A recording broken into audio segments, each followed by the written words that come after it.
and it'll probably help if I turn on my microphone. Maybe you can hear a little bit better now. Again, I want to welcome everyone to the Budget, Finance, and Investment Committee meeting for the May 11th, 2021 budget meeting, and we're beginning our budget review. And having said that, last year, if you recall, we made a motion when we first started, which seemed to help us. If the committee wants to do this again, I would suggest we try it. Basically, what we did, we voted to accept the recommendations that were sent to us. However, that way we didn't have to vote on each item as it came up. It saved us a little bit of time. However, at any time, any member of the committee wants to make a change, then we'd make a motion and vote on it at that time. And my question to the committee is, would you like to do the same thing this year? Seeing nods around, and having said that, I don't know how that needs to be worded. If one of you wants to take a stab at how we're going to do it. Well, I think it worked well last year. Do we need a motion to do that, or just an okay? I'll move that we do that. Okay, I got you. You got it. We have a motion and a second to accept the recommendations from our mayor, and we'll vote on that in a moment, just so everyone's clear. But we will review each item, and each person on the committee will have the opportunity to make any changes or make a motion, at which time we'll vote on that separately. Okay, Mark, why don't you call roll on that, please? Commissioner Gooch? Yes. Commissioner Johnson? Yes. Commissioner Piercy? Yes. Commissioner Stevens? Yes. Commissioner Allen? Yes. Commissioner Dodd? Yes. Commissioner P? Yes. Okay, motion carries. All right. We don't need to pick up the minutes from our last meeting. No, I'll have those at next meeting. Just make sure they're not skipping anything. So the first thing that I see on our agenda is community learning, and call on Mayor Ketchum. This is found on page 8. Thank you, Mr. Chairman. Members of the committee, before we get into the first item on the agenda tonight, let me start out by saying that with my recommendation, what is built into these numbers that you're looking at tonight, I really wanted to come in and make a recommendation of lifting the table by 5% for all of our county employees. As you know, the school board is lifting their table as well. It's already been published in the paper, and they're recommending a 5% lift. However, I struggled with the 5%. That's a hefty lift, but it's probably remember two years ago recommended, and you went along with it to lift the table by 2.5. That was probably the largest lift to the salaries that had been undertaken in quite some time. This being a pandemic year, we've gone through a lot. Our employees have stepped up, and what we're noticing around the mid-state area, because of cost of living and cost of buying houses and cost of lumber and everything else, because of the pandemic, we're losing a lot of employees to other neighboring counties. I talked to Mayor Anderson yesterday in Williamson County. They're recommending a 4% lift to the table in Williamson County, and that's where we're losing a lot of our EMS, our paramedics, our firefighters are going to Metro, they're going to Williamson County, they're going to Wilson County, etc. So instead of going 5%, even though I would like to do that, I've asked Lisa to plug in so the numbers take in consideration as you look through these numbers tonight. It includes my recommendation of a 4% lift to the table. And then it's up to you all to make your recommendation on to the full commission. And then the full commission, of course, next month will make the final decision on the lift. But Our employees, in my opinion, are just as important as the school employees. To go in at 5% was going to be my recommendation. You know, so many of our employees in the general fund were essential. They walked into harm's way this time last year. We were all scared. We were all concerned about what was coming next. We had no idea because none of us had ever lived through a pandemic. They put on the masks, they put on the robes, they broke out the UV lights and stepped up to continue to serve and provide the services to our citizens as expected. And I think we could say, or I can stand here and say that there was never a miss. Our employees responded admirably during that process. So with that in mind, we'll move on to community learning. Community learning members has been with us for a long period of time, but when we started this process of bringing the different departments in, Dr. Michael Payne and his wife Kay have been running that program for quite some time. 30 plus years Michael's been running that after he left MTSU.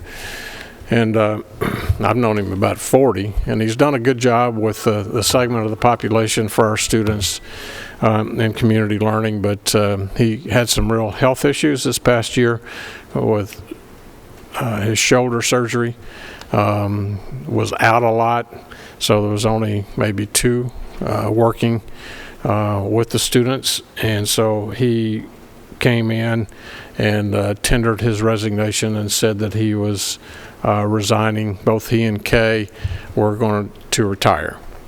And so they went and met with Sonia, and so I'm in the process of working with, they only had 1 part-time and 1 full-time teacher. I'm working with Mr. Spurlock to see if we can accommodate the 1 full-time teacher and let him land on his feet. He likes working with challenged youth, so maybe at Holloway or one of the other locations might be a good location if I can plug him in somewhere. So I'm not recommending that we continue with community learning, and so we'll scratch that as my recommendation from the budget. There's a program that is basically doing the same thing right down the street on Church Street called Genesis. They have a program, and they have probably 28. Yeah. The numbers were down because of COVID, but they average around 28 students that they have at Genesis. And before I left the legislature, because they have a location in Clarksville, we were able to get Governor Haslam to intercede on their behalf, because previously they were not receiving any BEP funding. Once they got in trouble, they came out of the system and the money did not follow these kids. Well, in former Governor Haslam, when we met with him in the Genesis program, he felt like that the BEP money should follow the student, because the next step for these kids, if we can't turn them around and get them on some type of a good path towards a career, then they're going to end up in prison, and it's going to cost us twice as much. So so we have an outlet for those students with Genesis, and so the state dollars will follow into that program, and so our school system can forward those students on down. So we have, my recommendation is not to renew community learning at this point. Okay, you've heard the mayor's recommendation. Are there any questions? Just so Fund 51900 on page 8, 318,239 is struck. No, That's correct. that was the department's request. The mayor's recommendation is the zero, the next column. Got it. Mayor's recommendation is the second The from zero. the end. Yeah. And the teacher you recommended that you were referring to that may be housed at Holloway or somewhere, that person will be attempting to meet the need that this program did, and perhaps Genesis. Genesis will meet the need of what this program was doing. They're basically doing the same thing. We're just trying to help the gentleman who is employed in this program get a job over at the Department of Education. And I'm sure that Mr. Spurlock said that he said, I got it. So hopefully, Sonia, if you'll work with him and follow up and make sure that before August they can find some location for the gentleman. Okay. Any other questions along the lines about the community learning recommendation? Hearing none, we'll move on to the next in just a moment. I do want to point out one thing. The mayor's has, with Lisa's help, put in a 4% pay raise across the board. Total lift across the board. Lift the entire table, 4%. Okay. So those numbers are what you're looking at tonight, is a 4% lift to the table when you're looking at all the employees at different departments. What I wanted to point out, we basically have approved that by our first motion. However, we can at any time go back and look at that percentage. Correct. And I think in the past, Lisa's reminded me, we've gone back and actually spent time looking at that specifically. So that's not something we're just kind of brushing off and going on. Yeah, this is our starting point between now and the end of next month. So as we go through each one of the different departments, we look at the request by the departments, my recommendation, then it's a starting point to come back in, see what our total cost is going to be. And we try to figure in other resources and recommendations from other sources like grants, et cetera. Thank you. Next thing on the agenda is the Board of Equalization, and I see Mr. Mitchell's here. Welcome.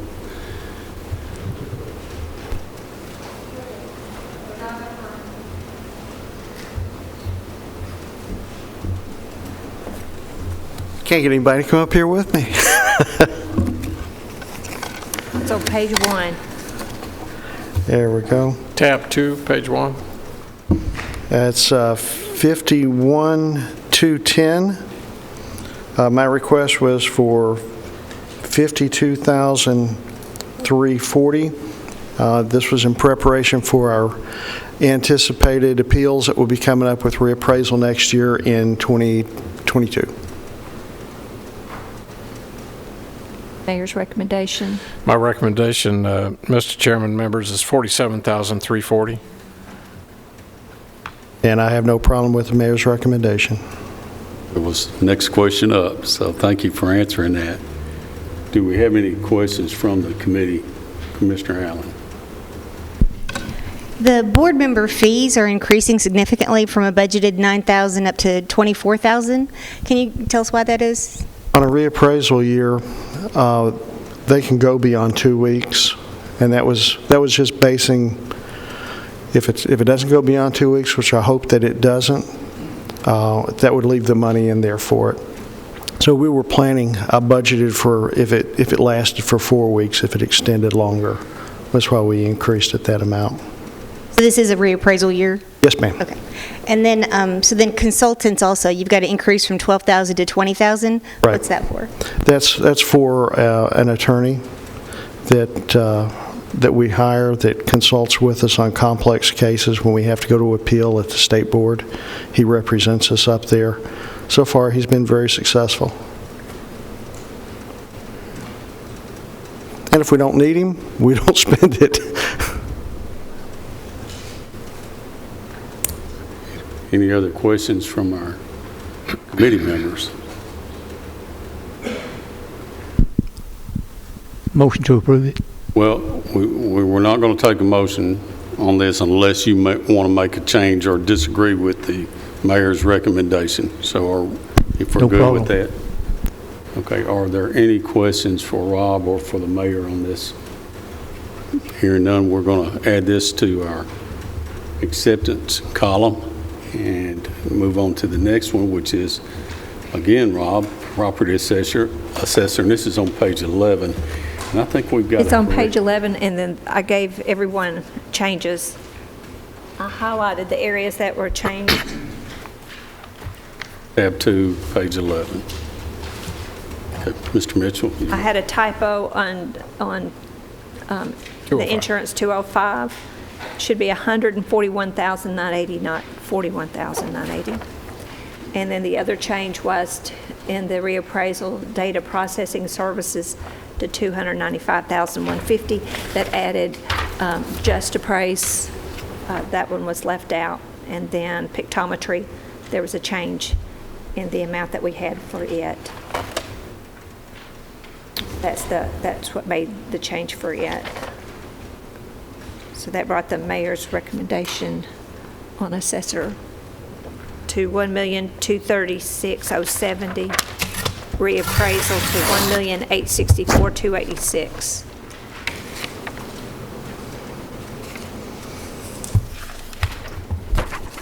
And I have no problem with either of the mayor's recommendations for 52,300 or for 52,310. As a reminder, if you look under, as you're looking through, and hopefully we'll catch you, bring these to your attention, but there were additional positions in this budget that was recommended. In the assessor, the assessor budget was a temporary analyst, and there's 2 temporary positions because I believe he's expecting 2 retirements. Right. And so these includes half a year of training alongside the one that's retiring. A senior appeals manager, an appraiser 3, and then an appraiser apprentice. These under deputies, or what line item are we looking at? It's under deputies. One other item of note on this one is that if you see the numbers, and the numbers are skewed when you look at what was requested and what the mayor's recommendation, and that pretty much was just moving positions out of the assessor and putting it in reappraisal. Some that we felt like were really part of that reappraisal process. That's part of the letter that you have over there that we've prepared to send to the cities. We'll be going to hopefully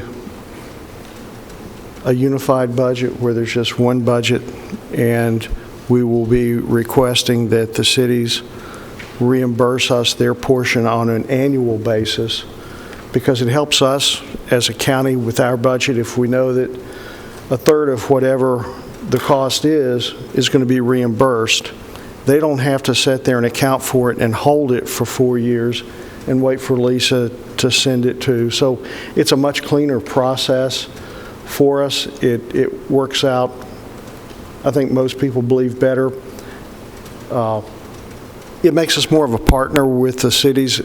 Not that we aren't right now, but they will feel like they have more invested in working with us and being good partners. Not that they aren't now, they really are. They've been very helpful in setting this up, and the city of Murfreesboro, in principle, has agreed to kind of lead the way with going to that with an annual billing. So I think that's a big step right there. It is, and in principle, Mr. Mitchell, it's less painful on the cities. Yeah. Even though they've had it in reserve, it's still less painful when you have to write the big check every 4 years instead of annually, so it's easier to budget. And eventually, and some of them don't remember. Yeah, they don't remember. They're short memories. And so they get panicked when we send, and we do try to give them a heads up during this process, estimating what we think the cost is going to be. And so we're billing for 4 years. And I'm just going to sum up exactly what he just said. Typically, we budget the cost of what is in the reappraisal budget. His recommendation is to combine the 2 budgets next fiscal year, so that after this 4-year reappraisal, we'll start on every year billing them. But we still have this cycle to finish up. Lisa, is all of that under, I'm saying here, 317, or which one is that, all of that? Is it together in one spot, the cost of what we're doing with the cities? Well, typically it's everything in 52,310, this budget, 52,310. Okay. And what the proposal is, not for 21, 22, but for 22, 23, you'll see a combined budget, both of them. And then we will send to the cities, which is, we're giving them like 2 years head notice to say, you know, really a lot of these expenses are all a part of the reappraisal process that we will end up billing. So they will get a larger bill, but they will help cover the cost, the real cost of reappraisal, not this, what we've kind of set aside. And I think the letter kind of explains it is, I don't want to say arbitrary. We really try to look at it and say which costs are. Right. And that's what we've done over the last 8 years. If you look back, the history's been, the cost has been shifting away from the assessor's budget, administrative, and putting it where the actual duties are. We had fuel in the assessor's budget when I first got here that was higher than in the reappraisal budget, which made no sense because the fuel and the vehicles that were all associated with it weren't being cost shared, and that's what the people, our appraisers, were using to go out and pick homes up with.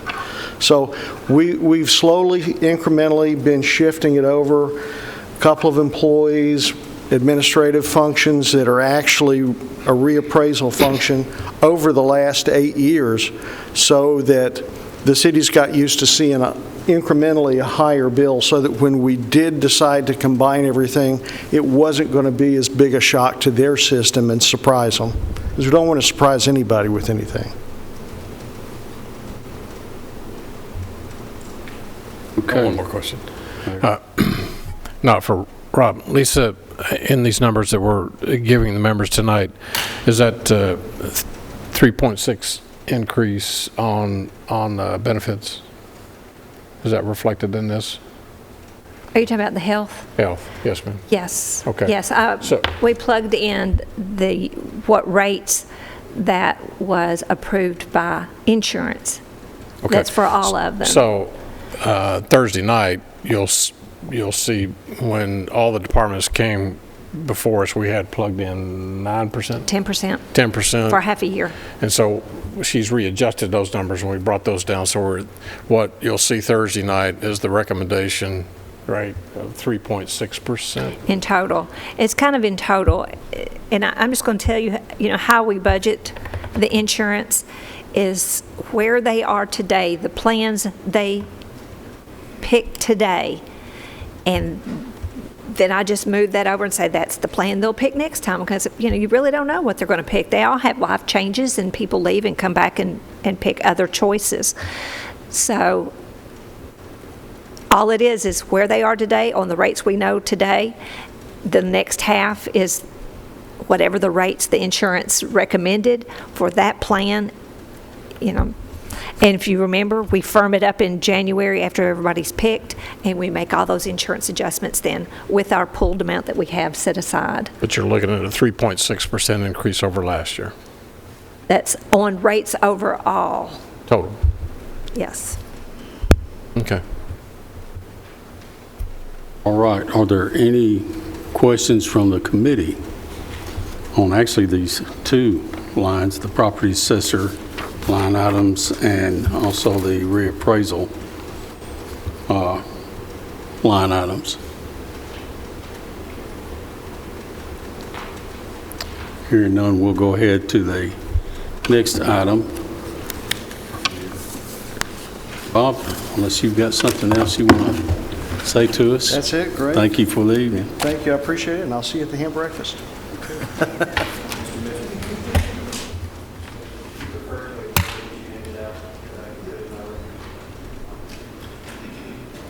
Okay, next up is Human Resources. So we've got Sonia Stevenson coming up.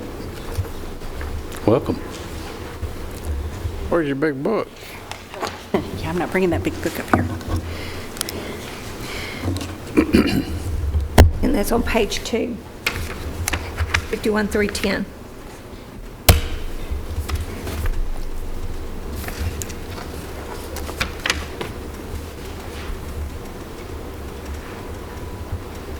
So the budget that we presented this year, outside of the salaries, the adjustments that the mayor has made his recommendation, I always do a calculation to see how the department's managing the other expenses, whether it be training or supplies or gasoline. And this year's budget for those type items, excluding salaries and benefits, is $9,540 less than it was last year, last year's budget. So, Mr. Chairman, my recommendation is 611,078. And of course, you'll see through the course of this is that her recommendation came in before I plugged in the 4% lift to the table. So that's what's being reflected. The only thing that I would ask on any of these that come through, if we are adding personnel, please make a note of that. That's as what they I'm come trying to remember. And you have no increase in personnel? No, sir. Ms. Stevens? No, sir.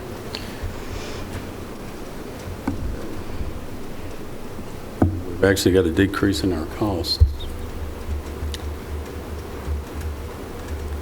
Any questions from Ms. Stevenson?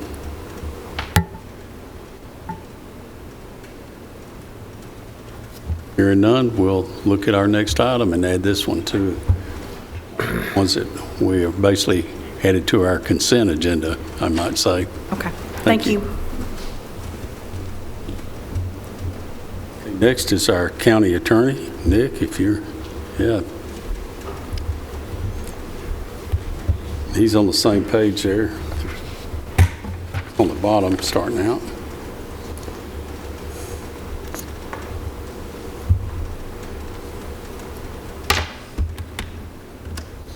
You can go ahead. Nick. Thank you. Evening. Again, we're a no-change budget for this next year. Lisa has helped compile the budget sheet that I have. I'm not sure if it's been changed at all from the mayor's recommendation. Just benefits. Benefits, and when I changed the benefits, I needed to add the total on the bottom should be $264,760. That's his request? Yes. I need. My request as well. Yes. All right. That needs to be changed. $264,760. And that's also the mayor's request. That is my recommendation, yes, sir.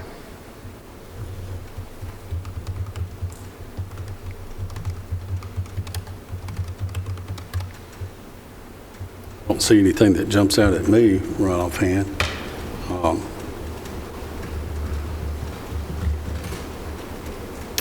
How about the other committee members? Anybody? Nick, are you satisfied with the mayor's recommendation? I don't know that I asked you that. We're on the same page. That's a yes. Okay. Thank you, sir. Thank you. We'll add that to our agenda as being approved by the mayor's request and look at our next item, which is the election commission. We'll call on Mr. Farley. I'm gonna back up. Just that change, I'm making it to legal services 331, changing that to 96,433. Just let you know. You change one thing and it changes that to legal services to 96,433. That'll bring that 264,760. So our final number, the 264,760. 760 is still my recommendation. That's correct. Sorry about that, Alan. Please continue. Or start. Good evening. My budget this year is actually less than the current year. We're actually be going into one less election for the upcoming year than we had this year. You will see an increase in postage and printing, and that's due to the redistricting expenses that will occur at the end of the year when we have to mail and print voter cards for all 200,000 plus voters. And then I agree with the mayor's recommendation. I do have one minor change that has come since I presented our budget. Communications line 307. We had an Ethernet connection that was added to the warehouse. It's $2,000 it's not in this year's budget, but we're over, but we'll make up, but we didn't include it for next year's budget, so I need to increase 307, add additional 2,000 there for a total of 7,000. And you said that's for communications on another building for next year? Well, actually, it was put in this year, so it was reflective mid-year. So I didn't realize that until after we had already done the budget, so that we didn't account for that expense that we already have for next year's budget. So that would make my recommendation. Okay, hold on. Cody? I think that may be in my budget. I think I put it in my budget to cover next year, the circuit at the annex. Anything else you want to take? Strike that. All right. Okay, well then, we're good then. Okay. So line 307 is going to remain at 5,000. And our total is, what, 1,084,200? 227 is Go my ahead and take out this. Yes, sir. And defer that That's my over to him. recommendation. With the lift of the table and the 3.6% on, it's a good budget, especially with elections coming up as well. So, it's a good budget.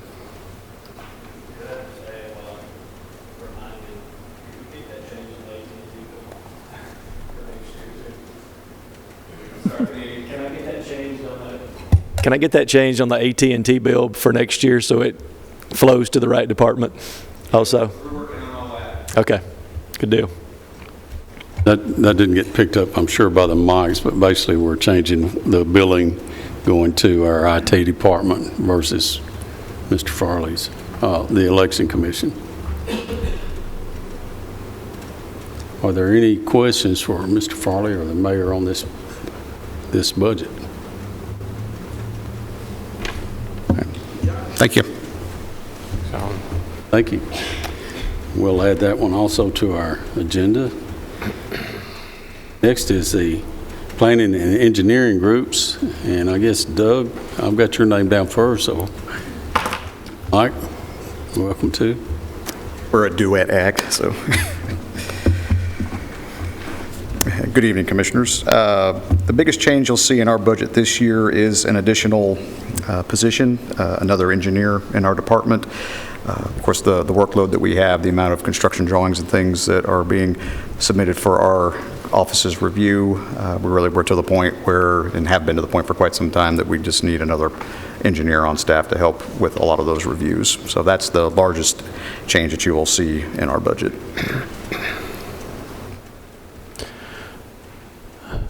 So, Mr. Chairman, my recommendation is $1,323,174. And we accept that as well. They need that additional person.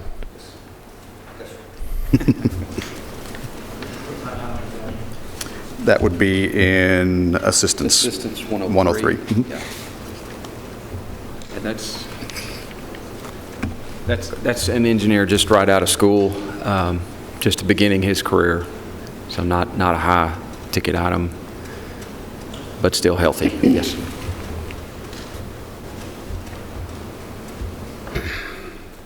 That's usually how we hire them. We just have trouble hanging on to them. Train them and they get spirited away. Yes, sir.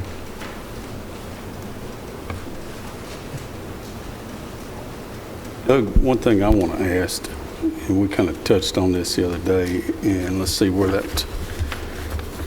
your postage to talk to people that are affected by rezoning request. Have we put anything more on there? I see. I don't believe we, of course, now we'd already had this set before that discussion happened, but so at this point, it's pretty much the same.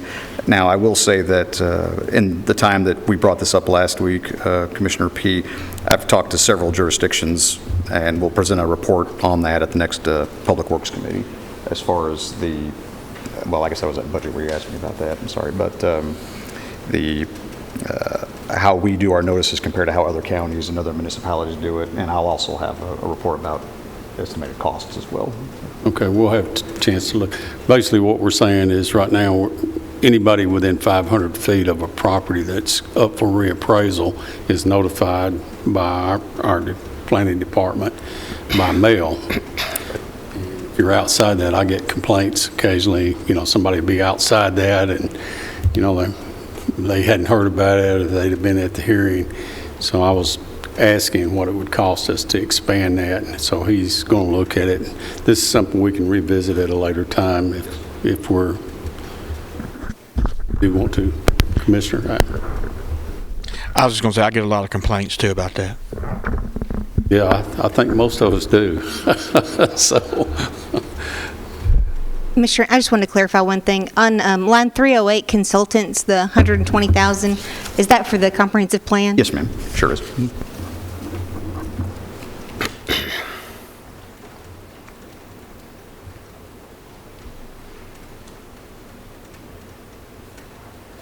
Got your note. I think most of us did. A reminder on the comprehensive plan. Yes, thank you. I know that Michael Skipper, the executive director at GNRC, he's copied me on a lot of emails that he sent out, and there's been quite a bit of activity on that survey, so I appreciate the shout out here as well, so thank you. And do you agree with the mayor's recommendation? Yes, sir, absolutely.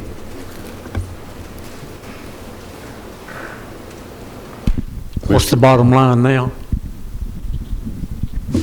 The total you're talking about? Yeah. Okay. Yeah, the total for the mayor's recommendation was $1,323,174. Correct. Okay. Mike, you got anything you want to? I can go on to the stormwater. Mike is on page 40. Yes. On stormwater, we would like to add a year-round part-time person, and we were able to do that by reducing other contracted services, line 399, by $6,000, and we are also reducing other supplies and materials, line 499, by $1,400. So all in all, it's a wash. It would be, without the mayor's recommendation, it would be a 0.8% increase. With his lifting the tables, it would be a 2.72% increase. So we were trying to hold the line, and I think we did pretty well on that. So, Mr. Chairman, my recommendation is 274,623. Yes, and we agree with that. Heard the recommendation, and we're actually adding a part-time, still part-time. But working year-round. We usually have summer part-time help that walk the streams and look for irregularities in the streams and creeks, and we're going to get somebody to just do that year-round, but help out and do erosion control inspections and other items that we need more often. Will this be just one person, or you still have you won't have a group like you have in the past? Well, the summer people will stay, and they'll be, just the summer months, but we'll have one of those four will stay a part-time person year-round if we can. So we bought you 2 kayaks last year. You going to train them on the kayaks? Sure, we have a Navy now. We're going to have kayaks that we can float deep sections of rivers and inspect them that way. So we're looking forward to that. Usually we just have to look around and peer through the bushes to see if it's all right. Mike, do those folks also look at, say, bridges and do inspections on the bridges as they're the state does those inspections. Okay, I knew they did, but I didn't know if y'all did too. We do look for clogs, debris, trash buildup, things like that. But as far as structural integrity, the state does that. Okay. Uh-oh. Did I hear you say that there's a position in here? Yes. A new position? Part-time. Just part-time. Just a part-time, okay. Just part-time. I don't see a new position here. I saw a lot of flurry of activity over there. I was okay. Yeah. No, just a part-time person that we're going to keep. We're going to keep dollars. Yes. We added part-time dollars. Yes, Okay. ma'am. Yes, All ma'am. right. Okay, any other questions for Mike or Doug? Yeah. Hearing none, guys, I appreciate it. Thank you, Chairman. And Thank you. we'll add this to our agenda. Okay, we also got taken care of our stormwater. Next up is the county buildings. Call on Mr. Mankin.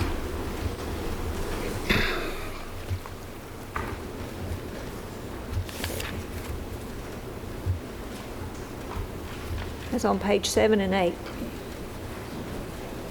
Starting on 7 to 8. Ben, welcome.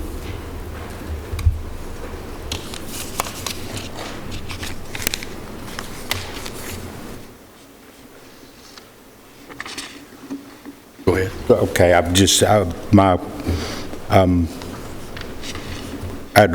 originally requested 3,703,886. The mayor's recommendation was 3,527,722. I think there was a piece of equipment and a lift, personnel lift, and some software that we're going to look for another means to pay for that. And Mr. Chairman, my recommendation is $3,527,722. And as Mr. Mankin stated, there were a few things that after we got all the departments had turned their budgets in, I asked them to go back and rethink their budget. I asked them to cut, and all the departments responded.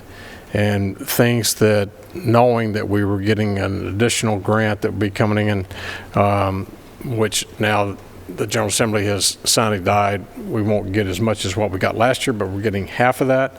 So what I asked some of the departments is I was going to take out their one-time non-recurring items like the lift. It was about, what, $30,000, $25,000 to $30,000, right? Software was 120-something thousand, yes, and he wanted an employee. So let me. We're going to look at that, and I may come back to you like in January and revisit that with you. So I'd like to go on record of sharing that with you. Ben is in need. His department is in need of getting more organized from a software position, like when they come in and on Monday morning they can hit print, and it says, okay, today we're doing HVAC air filters. Here's your work order. We're doing locks today, and it pops up and it's on a schedule. We're going to have to start getting more refined, and instead of just waiting and reacting when the filter's full and it's caused the air conditioner to shut down, we start being more proactive in keeping up with, instead of having to go back in and pay for deferred maintenance. It costs us twice as much money on the back end if we can do that. So once we settle in on that, we may come back to you mid-year. But that lift, I know that we can pay for that lift out of what we're calling, or Lisa and I are referring to it as a Gov 21 grant. We'll be able to pay for that. That's going to help him, instead of having to go rent a lift every time he puts up the Christmas tree lights and wreaths around the courthouse. He'll be able to use it in parking lots to replace light bulbs in parking lots. They have to go rent. So we've located the type that we've rented. We'd like to be able to purchase that for him, make it easier. What a lift is it? I've been up on a few that were very spindly. It's a bucket. 56-foot boom lift, I think, 50-something. Like a JLG type lift. Mm-hmm. Okay. And that, just a question on your software, is that kind of like, I know Maintenamizer, that was one of the programs I've used before, where you can schedule your work and you can do preventative maintenance. Is that what we're talking about? This is a capital planning software that it's forecast like a long-term capital planning goals, what in the air conditioners, roofs, and it's a kind of a long-range type software. So. Okay. Of course, we're not looking at that in this particular budget. No. I was just trying to get clarification on what that was. Any questions from the committee for Mr. Mankin?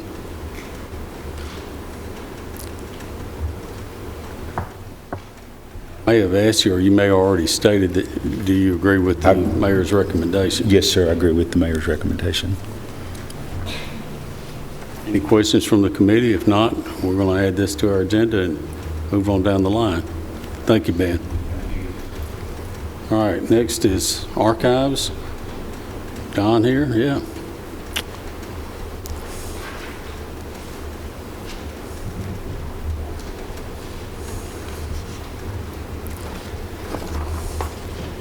Commissioners, we're requesting $264,127, which is a slight increase, barely, or very close to last year. So we're not really asking for any increase in any line items other than what's affected by the 4% proposed increase on full-time personnel. So my recommendation, Mr. Chairman, is 270,346. And he's got a new building to work and play in. It just opened about 3 weeks ago. We're very happy with it. Please come visit. If you have extra time, come move boxes with us. We got all those shelves in there and everything in place? We did it right. We got shelves with it, so they're all set up. We're good to go. And I believe property management talked the other night and gave the green light with Ms. Shacklet to move what section of the library over there? There's the history room in Lombard Library that's been there since Lombard was established over there in the early 90s. It's proposed to move that into the archives building up in our front research room so that we can, we do a lot. The half of my job that we do in genealogy and local history is complemented by what they do. And so the idea, we bring the two together and it'd be a huge asset to the community. So that was what was proposed through property management. That's basically the genealogy room they had over, or currently have at Lineball. Yeah, people, we send people there, they send people to us all the time. Mr. Gooch has not said it yet, but the beautiful part is we're asking for $0 to do that. It's going to be a little bit on the library side to pay for that, but they're sending a librarian over. For us, it's actually basically increase of staff to help us out up front for $0. And on the library side, it becomes a branch library for them on paper. It becomes a branch library for them, just the research room of that. So it's actually a really win-win for the county as well as the library system. And of course the archives. Sounds good. I know if I was sitting at home watching this, I'd be saying, boy, these guys are moving fast here. But when I see budgets that are no increase from the year before or decreases, which is kind of what we're seeing here, other than, the increase we've talked about. But I have to commend y'all on your budgets so far. I do want to ask you, do you agree with this budget? Yes, we're very pleased with that. Any questions from our committee? Mr. Lovell? Hearing none, we're going to add this to our consent agenda. I believe I'm going to call it that for now. Thank you. Thank you, John. Okay, next is risk management. Ed?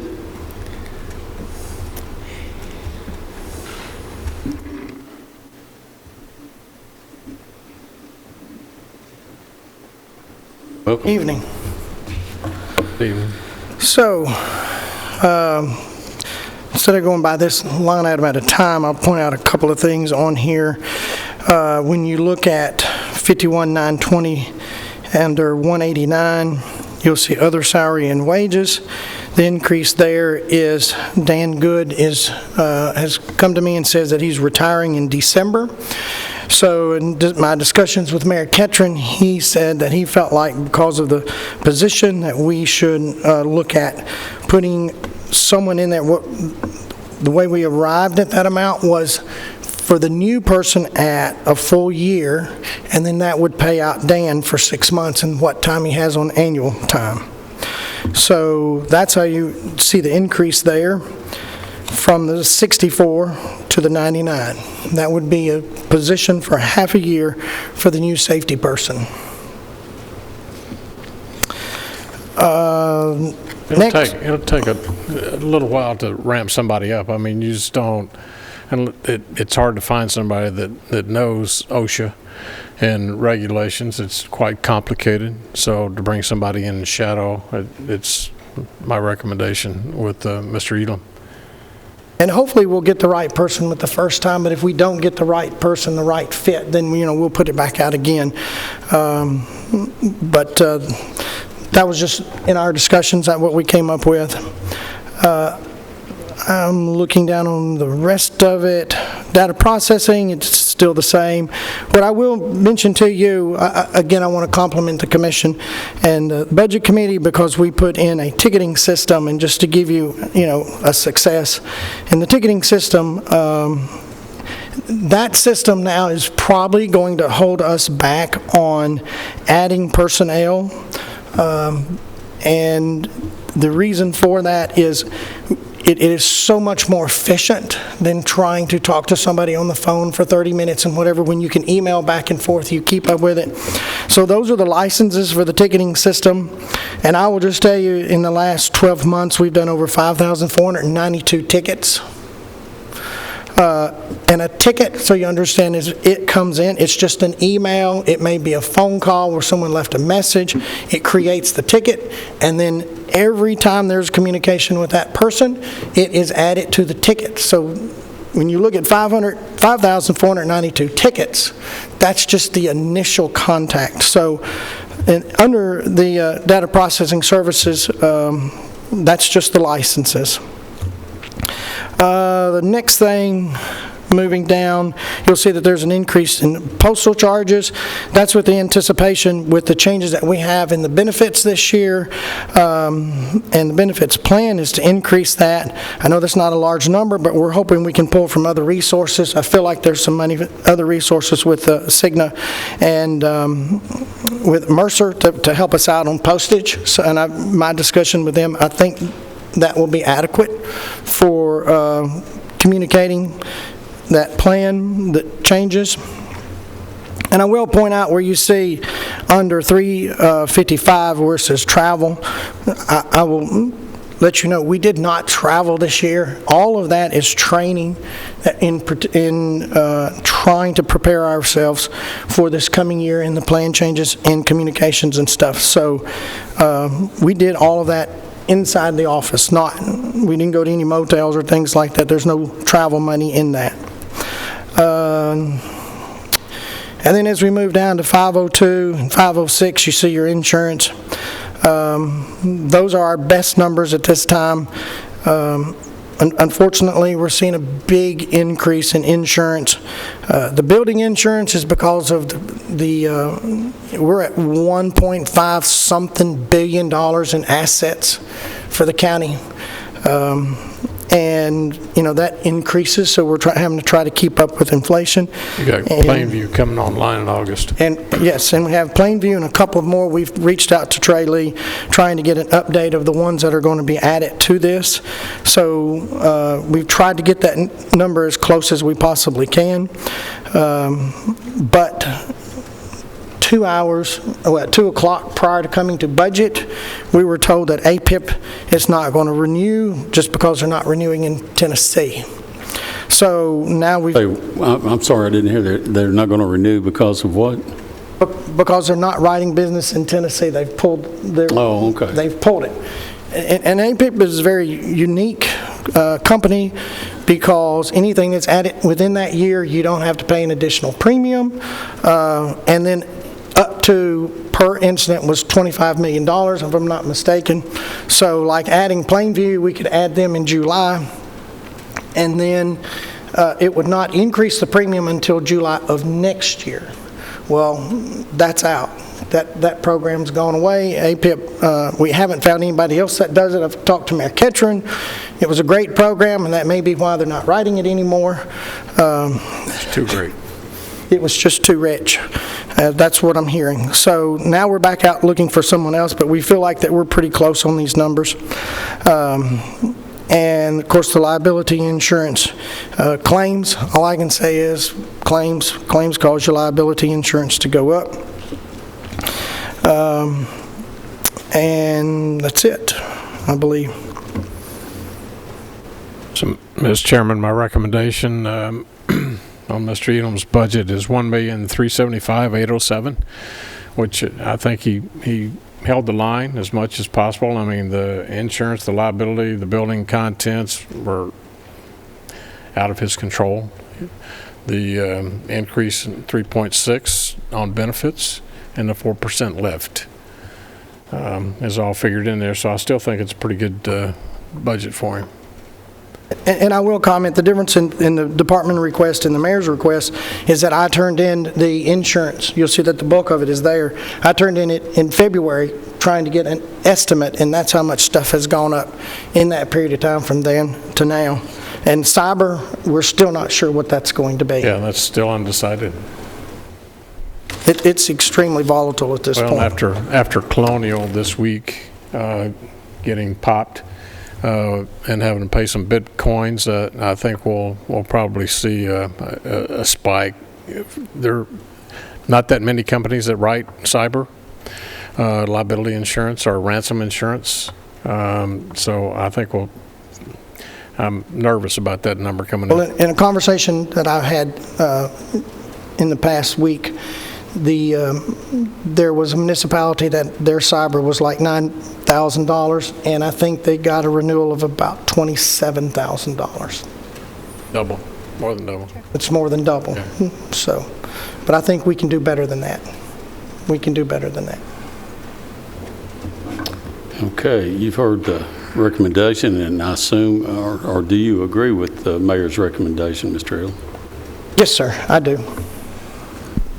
Mr. Chairman, so basically this $81,000 on the insurance and everything, you don't really have a whole lot of control over that. It's just part of doing business and taking care of business, correct? Yes, sir. I just happened to follow archives, and unfortunately, his budget stayed pretty close. But when I heard Mr. P's comments, which I agree with him wholeheartedly, but on mine, I can't do it. I'd love to, but I can't. Well, he didn't have almost $100,000 increase on the liability insurance. That's right. And we don't know that that's going to be a hard number. That may be something we have to deal with again before It'll be right we up close the our line. The liability we feel is pretty firm. I mean, Yeah, but the cyber. But the cyber could be additional. Okay. Any other questions from the committee? Hearing none. Ed, thank you for your time. Thank you. Y'all have a good afternoon. Add this to our consent agenda and call up our trustee, Mr. Beatty. It's kind of rough on Mr. Beatty. He's not first in line for some reason. That's right.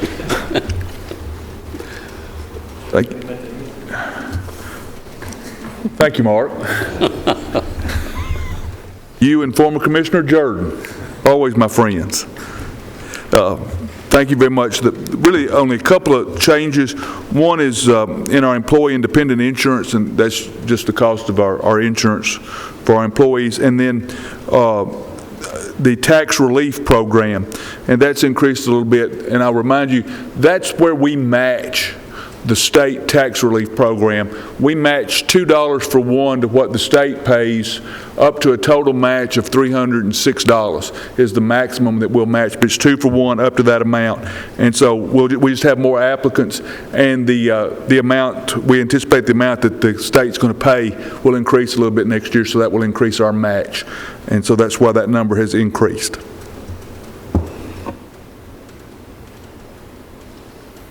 Mr. Chairman, my recommendation is $987,230. I'm in agreement with that. Good budget. Thank you.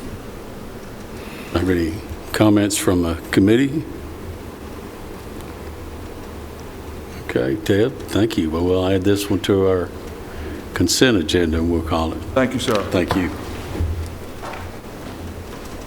Okay, next is County Clerk. We'll call on Lisa.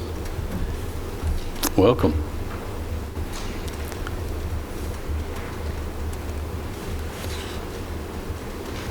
Good evening. Good evening. I submitted my budget to the mayor before the 4% was decided on, so some of that would change because it didn't reflect that on here. However, with everything else on here, I agree with the mayor's recommendation. I'll be glad to answer any questions. Mr. Chairman, my recommendation to the committee is $1,150,168, and this includes her preparing to move. I think we're probably a meeting away from getting permission to start construction on One Stop. Once the city signs off on the land agreement, we'll be starting that. So next year's when your budget will see an impact of the employees. But I failed to mention, this down here reflects 4 new employees, and the reason that is in this year's budget, it's only budgeted for 2 salaries, but it's actually 4 people. And what that is about is we won't hire those 4 until later in the year, so that we're not paying 4 full-year salaries. However, I would like to stagger those out, 1 per month towards the end of our budget year. The reason being is opening a new satellite office, I don't have enough staff, and 4 additional employees won't be enough as well. However, I won't be having so many new employees scattered across the 3 offices as far as knowledge and experience. It will have different levels in all 3. So Lisa's request was the four people starting January 1. The mayor's recommendation is the 4 starting March 1. Just thinking that it's going to be later opening. Yeah, we thought we'd be breaking ground a little bit earlier, but we've State Building Commission and other things, getting the Department of Safety to sign off, getting the city to sign off. So it was a little bit more complicated, so it put us behind 2 or 3 months. But I think we're good with that. I think it's going to be a great asset for you. I know I have gotten my tags in Smyrna, your Smyrna office, and it really can make a difference, especially if you go there the right time of the month. Anyway, they're always a good group to work with. I'll go last day of the month. All right. So I think you said you were okay with the mayor's recommendation, is that correct? Okay. And we're talking about adding 4 employees after March of the next budget year. Any other discussion or questions? If not, we're going to head on to our next agenda item. Thank you. Thank you. Okay. Call on Mr. York and Mr. Curtis for Geographic Information Systems.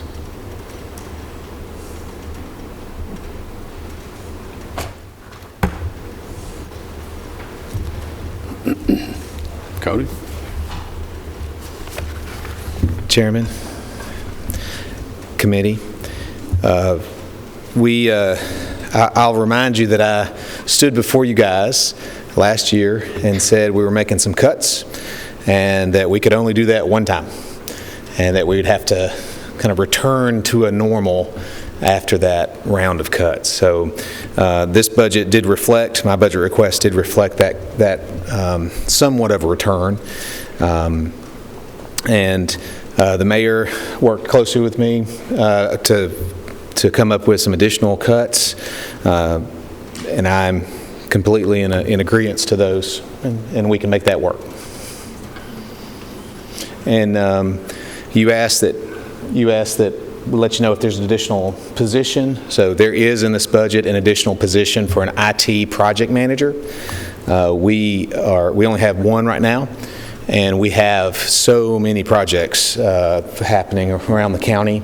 Particularly, we've got almost 24 public safety projects that need to be managed, and we need to have somebody to help us get through that process. So I think it will actually be, in the long run, an investment that will save the county money by having somebody that can stay on top of a project.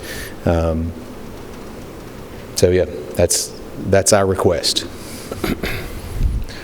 So, Mr. Chairman, my My recommendation is $1,123,111. Oh, I'm sorry. I was talking about data processing, not GIS. So there's not a position in GIS. Yeah, there is. Yeah, he got ahead of himself. So we're talking about GIS. That's right. So it's $1,123,111, right? That's correct. No additional people. No additional positions. Yes, sir. This is not a flyover year, I assume. It is, but we're spreading out. So instead of having, just to remind everybody, we used to have on and off years where there was a big jump and a drop and a big jump. So we've spread those out now so that kind of equalize that. And so we pay, so that we can pay over 2 years so that we won't have those up and downs anymore. Similar to what you were talking about with the cities, being able to kind of have a steady plan, know what we're paying. That's what that reflects. So it is an on year. There is going to be a flight this year, but that will spread out. And that's the planimetrics is that cost.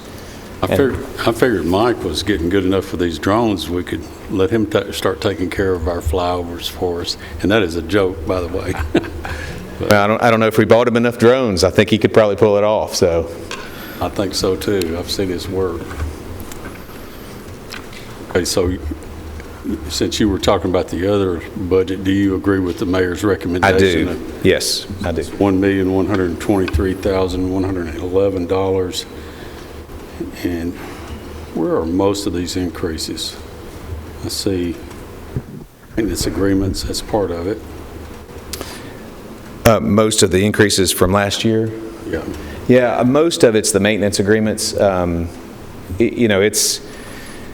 Everything gets more expensive, and as GIS is folded into more and more of what we do, the committee was discussing earlier the mailing out that zoning does when they're talking about, letting people know when there's been zoning requests and changes. GIS works closely with them to help come up with who those people are. They're a big customer of ours. And just as GIS gets folded and technology use in general using geographic location gets folded into more and more activities, there's just more and more data that has to be processed. So most of that's in 334 maintenance agreements on the flyovers. That's what I'm trying to nail down where it's at. It's 51,760, 364 maintenance agreements. And I think I heard Mike.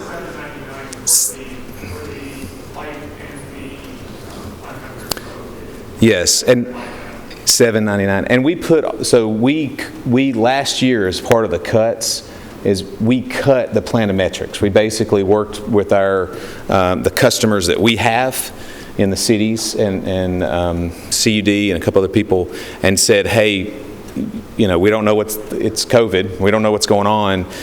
What if we didn't do planimetrics this year? Like, can we all just agree can we make that work?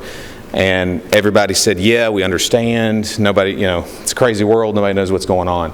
So we cut that last year, and that's something that's returning to the budget this year. Okay. You answered my questions. How about anybody else on the committee? Any questions? Commissioner Gooch? So on $799, it's coming back, but I noticed that y'all agreed to cut it again 50%, roughly. Yeah, and that's moving it to every year instead of 1 year. Okay. So we're going to pay 50% this year and 50% next year, and then it'll be level. Sounds good.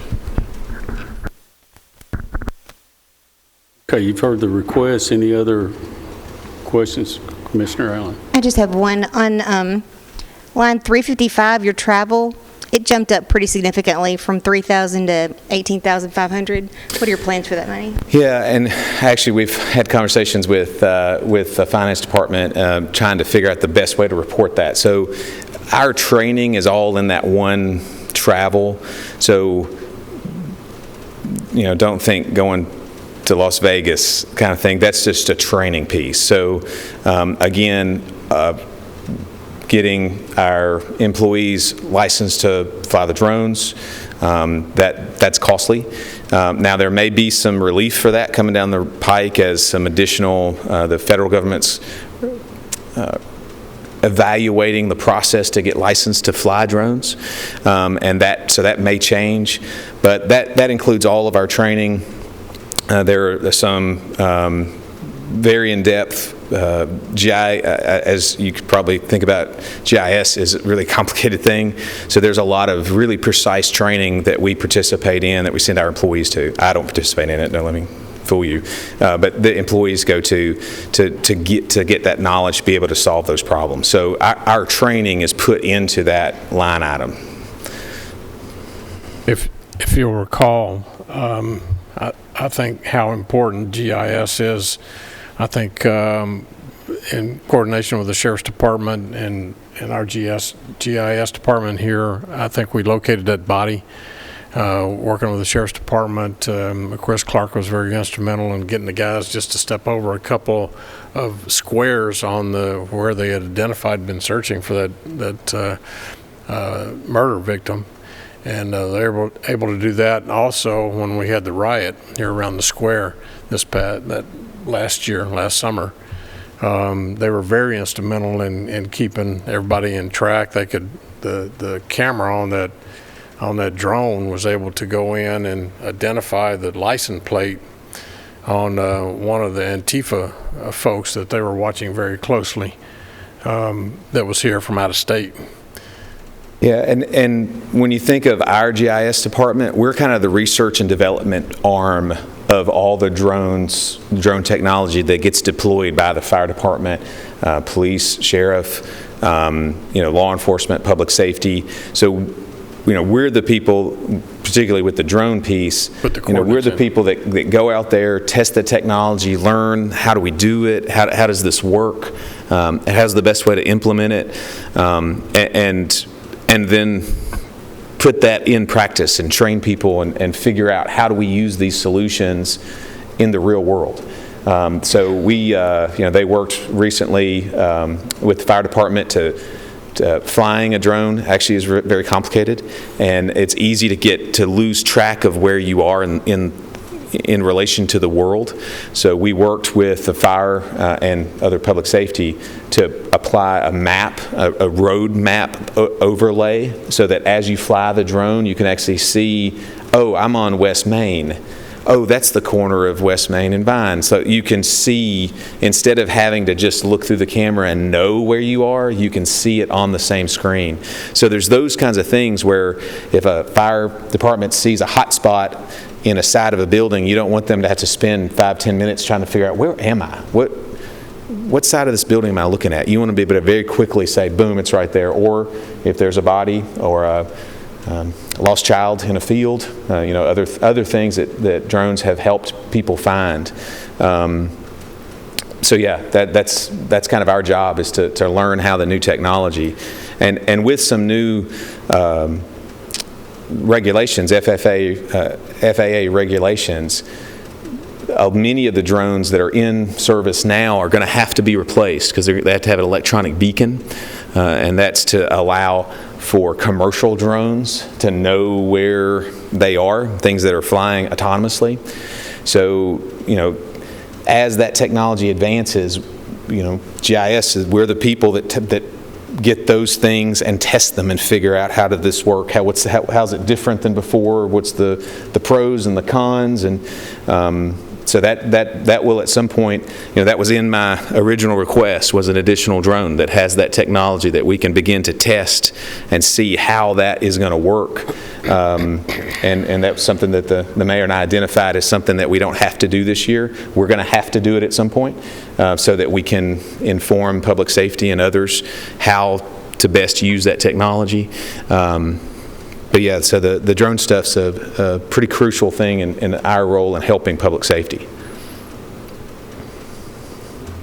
Okay, any other questions from the committee? Not, we'll move on to our next item.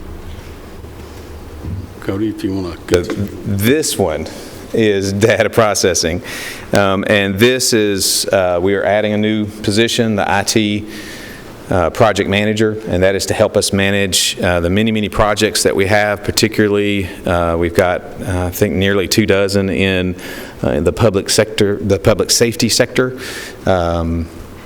And our budget, again, we cut significantly last year, and I told this committee that was going to be a one-time thing, that we would have to return to a baseline, and I feel that this budget adequately does that. And I agree with the mayor's recommendation. Mr. Chairman, committee members, my recommendation is $4,747,136. Let me take a moment to say something about Mr. York and his department.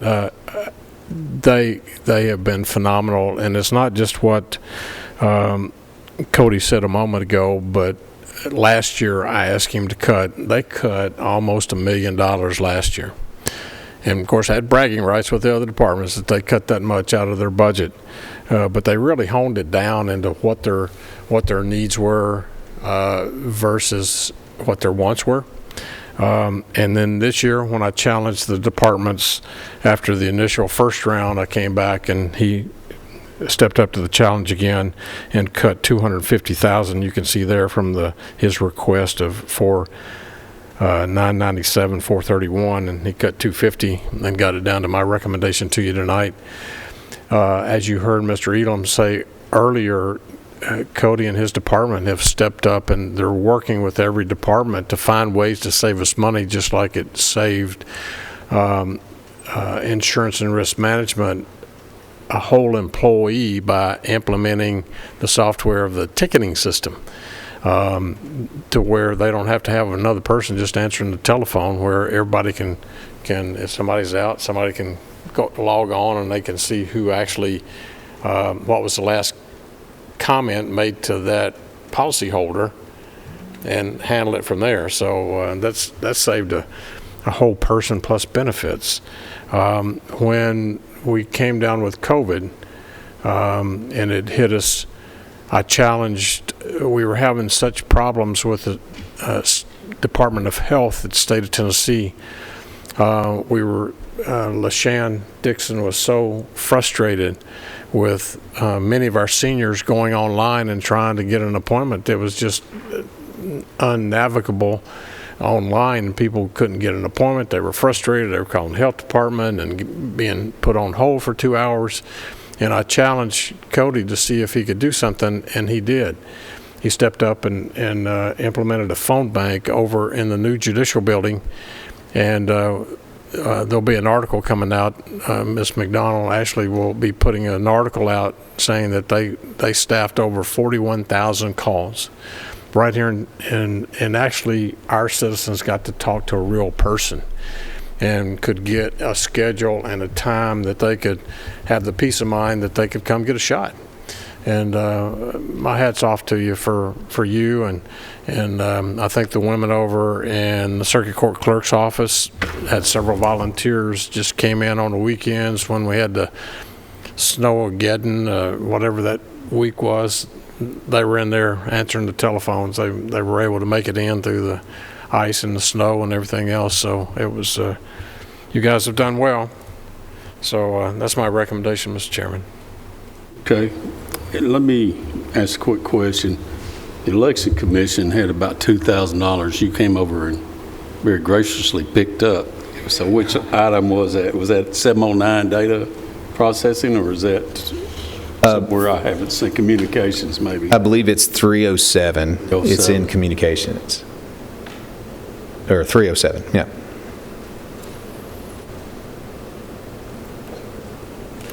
I have heard good things also about your department, how well they've been working with the other departments. I want to commend you on that. Thank you. Thanks, sir. I assume you're agreeing with the mayor's recommendation on all of these changes. And yeah, yes, sir. Questions from our committee? Commissioner? Can you tell us a little bit more about line 709? You requested 1.2 million. It's at 987 right now. So your budget overall is going up 1.4 million. And so I'm just curious, and that line item seems to be the biggest ticket item. So can you just tell me what's in that line? Yes.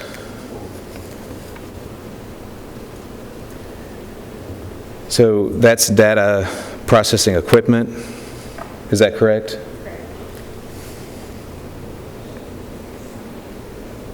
Some of that, Cody, also is what I asked, the one-time non-recurring dollars. I can ask the committee to replenish that from the Gov 21 and that new grant that we're getting.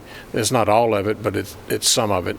And you said that we were in line to get new computers, but you felt like that you could get another year's use out of them? Yes, and also in that budget is, so that's some of the projects that I was talking about earlier. So quite a few of our, well, all of our EMS and fire locations don't have, well, if they have a card access system, if they have an access control system, it's aged out. So it's past end of life, actually. We have a few that they have the equipment, but they literally can't open and close them. You know, they have to leave them propped open and that kind of thing. So we have, in the original request, was physical security packages being placed on each of those buildings. So that's card access, controlled access, and cameras, all being put into those facilities. The cuts were removing the cameras because the card access is something, after meeting with Chris Clark and speaking with the other leaders in the public safety team, they all said, hey, look, we've got to have this. You know, we can't have guys worrying about did we lock up as they drive away kind of thing. So we removed the cameras to get that cut. So that's where the cut comes between my request and the mayor's recommendation. But it's, again, our hope that through some of the federal grant money has allowances for public safety and enhancements to facilities. It's our hope to use, if that's possible, to use some of that money to replace the remove, you know, that being removed. But yeah, our 709, we have computer, so our computer replacement schedule is in that. So the goal is to have one of the, you know, we mentioned computer safety earlier with our risk management. One of the vectors of computer safety, you know, of having problems is when you have computers running either old programs or they're physically old themselves. And that's what we're running into. So the county has some old devices that need to be replaced. Some of them aren't getting updates for security anymore. So my recommendation to the mayor was to try to get to a 5-year replacement schedule, to where it's that's something the state does. It's just a 5-year, we replace this equipment every 5 years. That way we don't have to worry about your maintenance goes down because you're not having to try to fix it, but also the security vectors are really minimized. So that's also in that line. We, under the county infrastructure, is also in that line, but it's actually a zero because of the grant money that we were able to use from some of the COVID grants earlier. We did that work this year, so that line item is actually zero in this budget. So yeah, that's replacing things that fail, and then also the special projects that we do for other public safety stuff, the health department, those kind of projects. There was one employee position that he had requested, and I cut it this year, asked him to cut it because of we needed to cut. But next year I'd like to come back and help him fulfill that position, and that's actually a programmer, which I think can probably save us a lot of money where we're not going out and having to buy CAN type programs, and we can actually have somebody in-house programming for our different departments and providing that opportunity for them.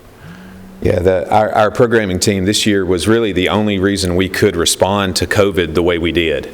We built our own online application where people get on the waiting list online, and then we could reach out and call them and Ours was schedule better stuff. than the state of Tennessee's.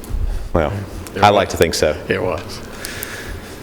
But yeah, I think the more we've worked with risk management, we've worked with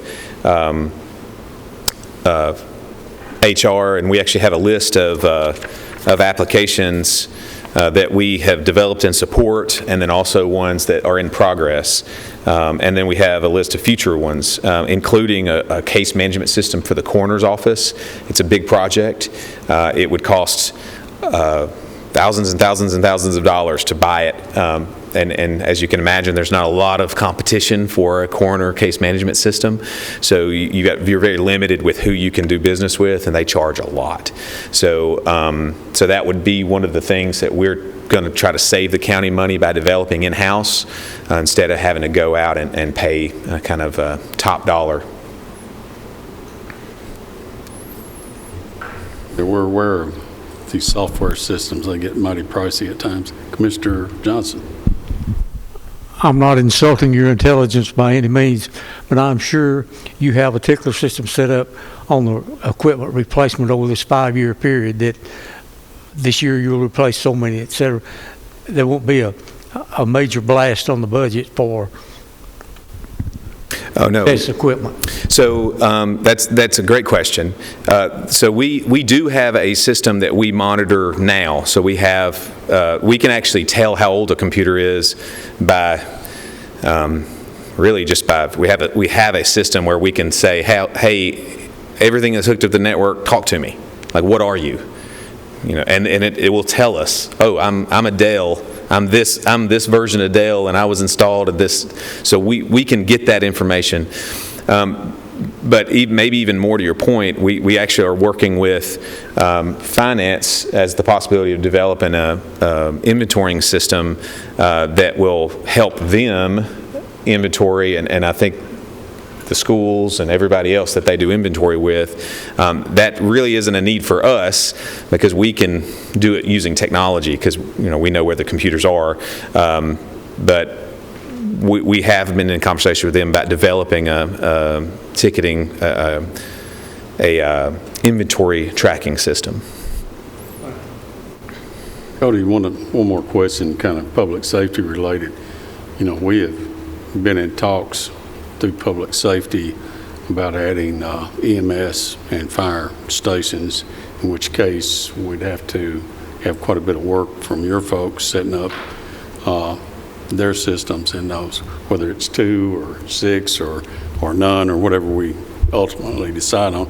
Is any of that cooked into your line items here? Yes, and really that's a it's not the only reason, but it is one of the reasons that I'm looking for that project manager position, because much of our work, particularly on a new build, doesn't really.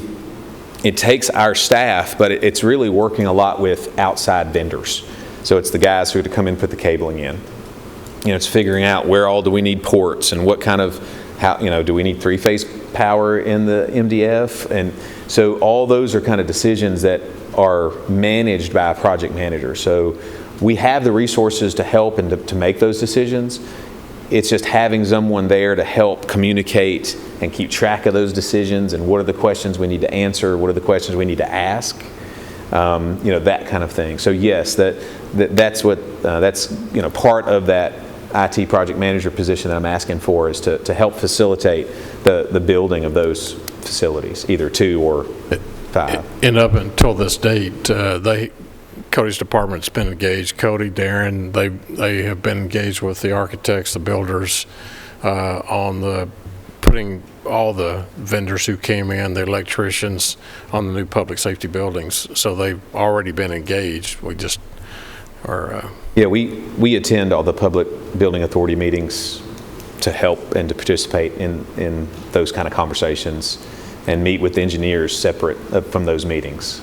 Well, that's what brought it to mind, the ones that I've sat in on where we expanded and moved the data room from one location to another. And so I just wanted to make sure we were covered on this budget with that. Okay, any other Discussion from our committee. Yes, sir. It's my recommendation. Thank you. Cody, thank you. We're going to add this to our agenda. Next is the Pet Adoption and Welfare Services. We'll call on Mr. Gregory.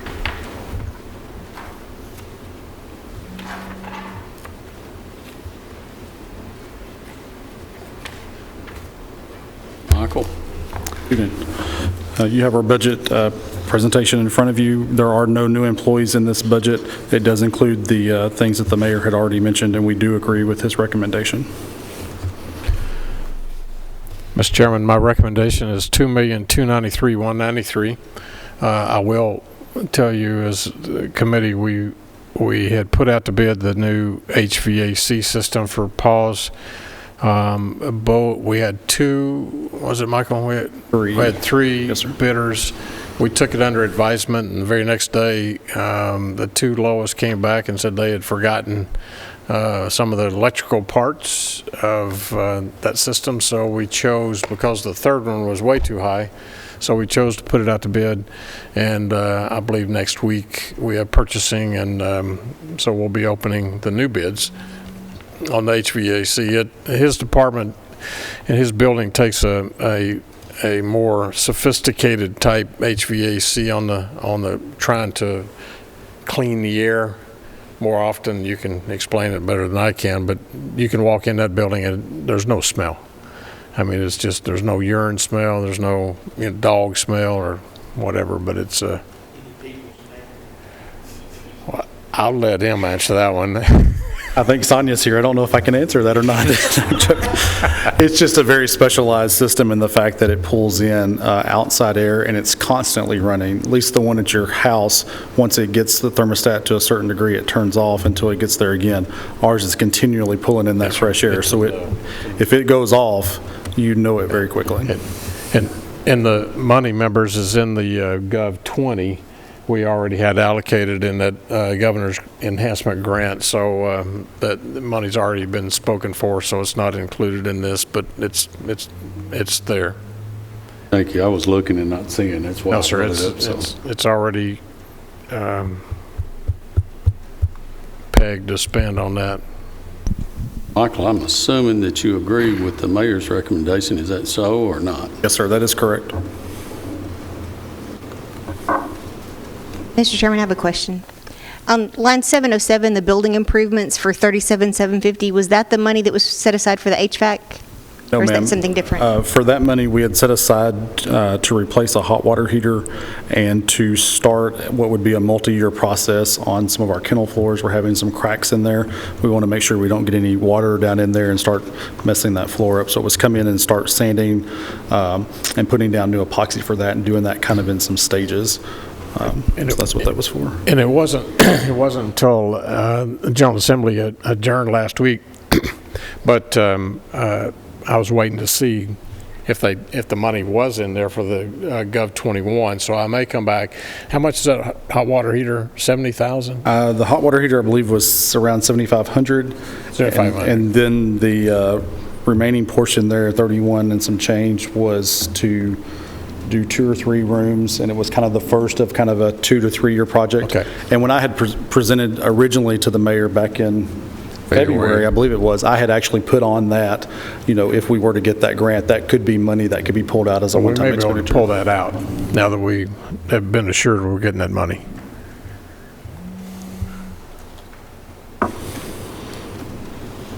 Other questions from the committee or recommendations?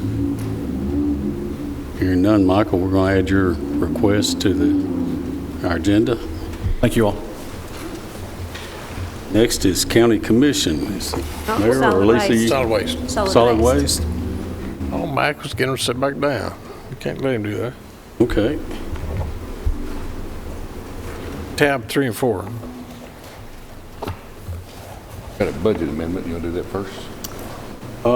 I think we're going to wait to the end, or before you leave, we'll let you do it. Okay. Just hang around. Okay. So this, in total revenue for the solid waste fund, $5,350,000. appropriations is requested $5,785,687. Use of fund balance of $435,867.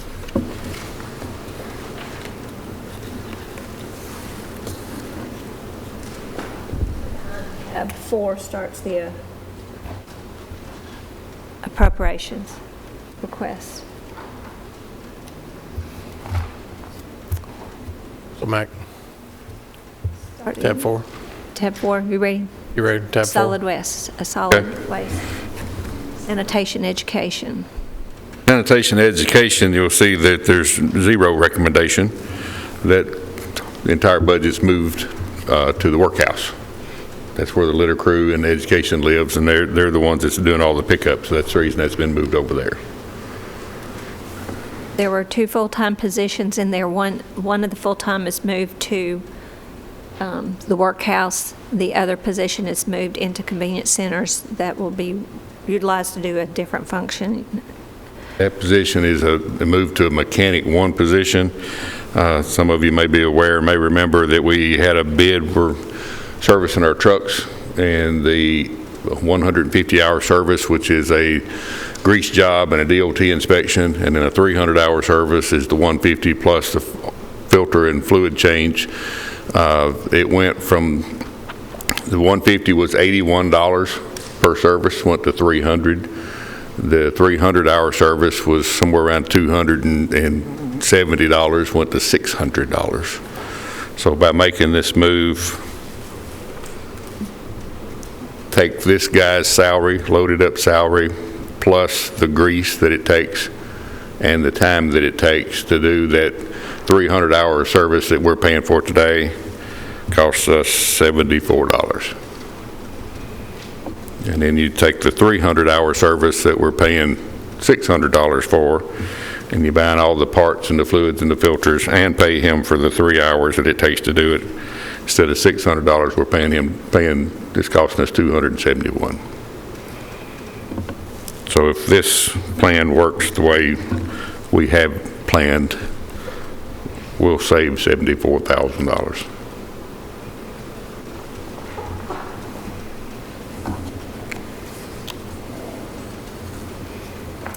You like those kind of plans, by the way. Yes, we do. I will make that comment, but. Now, let me explain a little bit more to you. So if you come to our place and look around, to do the services, we've already had some money in the budget for this year, so we're already in the process of buying the equipment that we're going to need to pull this off. We used to have fuel tanks there behind our office under the building. We moved those to the landfill. There was nothing wrong with them.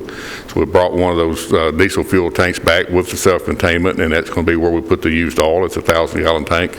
We're trying to buy dispensers for bulk item oil, which will be engine oil and hydraulic oil with the metering system and everything else. That's going to be roughly $3,500, $3,600 a piece. We've got that in the equipment line item. We can go ahead and get that started. We've got some cost estimates coming in. And then we probably need to put a cover over the building, over the pad. That's all just a concrete slab right now, so we may take one of those cheap carports and get an oversized one that's big enough for the garbage truck to fit under, so we can work in it when it's raining and that type stuff. So we're making some moves in this budget as far as getting the equipment together, so we'll be ready to go full bore hopefully in just a few weeks. But we're already doing the 150-hour services now. We've got to get the fluids and the equipment in and the filters and all that in. So we may have to do some budget amendments, but we've got the money.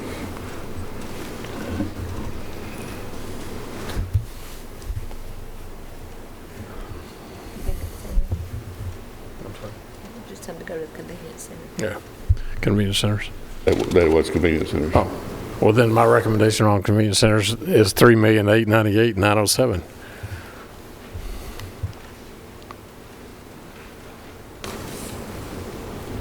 Mac, do you agree with that? Yes, sir. The mayor's recommendation there? Mm-hmm. There you go, other solid waste. Okay. The next budget hasn't got much change in it. We've had an increase in recyclable items. People are actually recycling more, so it costs us to recycle. It doesn't actually make money. So the increases in that is because of the extra charges that we've got. And we also have some budget amendments we'll do later to reflect that. That recommendation is $300,697. You agree with that one, Mac? Yes, sir. Landfill maintenance and operation, y'all were talking about GPS or GIS a while ago. We needed to be able to determine how many mowable acres we had at the landfill for the bush hog contract, so Mike sent his team out to actually do the flyovers, and that's where we came up with a 176-acre calculation that he did. And then also it saved us a lot of money over time, because their GPS will also do elevations, so they can fly over and give us the elevation changes of if we've added any trash in a location or if it's settled, which state's going to make us do that every 5 years. So instead of hiring a contractor to survey it, we can get our own people to do that. We can let him practice for the rest of the county starting there then. That way if they crash, they just leave it there. Yeah, there you go. Any questions on that budget?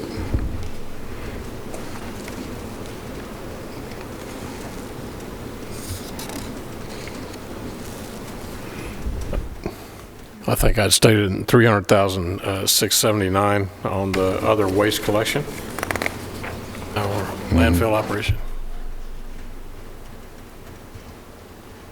Any of you have any questions, feel free to jump in as we are going through these. Just for you folks at home, that other waste collection, that's 5,000 less, or approximately 5,000 less than last year. Yes, sir. Of course, our landfill budget operation budget is pretty much similar to what it has been. The biggest change in that is the salary increases that the mayor's looked at. That's $883,601. Be my recommendation, Mr. Chairman. Mac, do you agree with that recommendation also? Yes, sir. It's basically the 4%. 4% lift. Yes, sir. Next is our post-closure budget. That's taking care of our closed landfill, and it's a status quo budget. That's $596,500 would be my recommendation, Mr. Chairman. Mac, you're good with that? Yes, sir.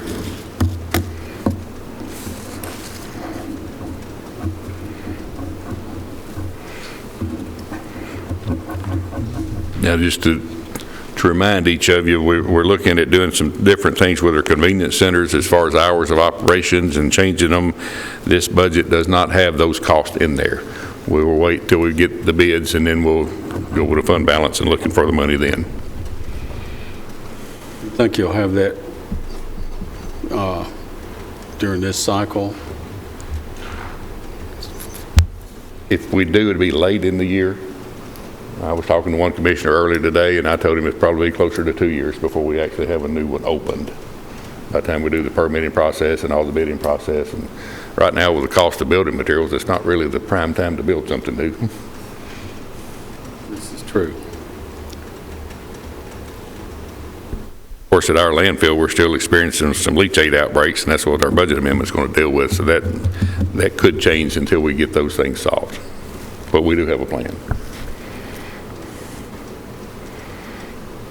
So, Mr. Chairman, you got a work comp, $25,000 would be my recommendation, the same as always been. And then miscellaneous for his building contents insurance, $81,180 for the total, as Lisa stated at the beginning. Total budget, $5,785,867.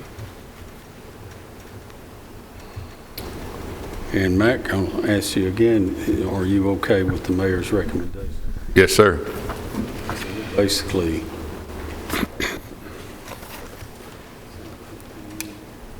$30,000 under the amended budget for last year, so.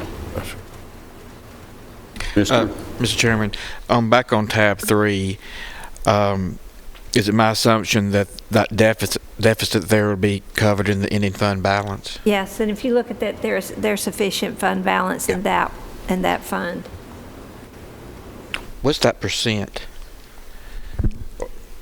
I mean, it's $8 million in fund balance, and his whole budget is $5.7 million. So he's got a year's worth of fund balance. Okay, so good job. I started here in 2008. Mayor Burgess called me in the office on July the 21st. Budget started July 1. He said, "We got $500,000 out of your budget. We don't know if we did the right thing, do the best thing you can. And you're expected to spend anywhere from $500,000 to $1 million out of fund balance. You got $3.5 million in fund balance." The next year, we cut another $500,000 out of it, and then we get 50% of the county portion of the sales tax, and that's gone up because of all that. So instead of going down and spending our fund balance out, it's actually increased. Mr. Allen?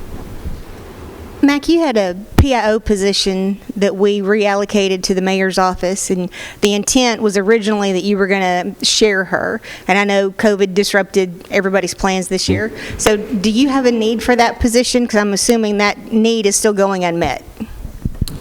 Yes and no. The PIO position was started in solid waste for one reason only.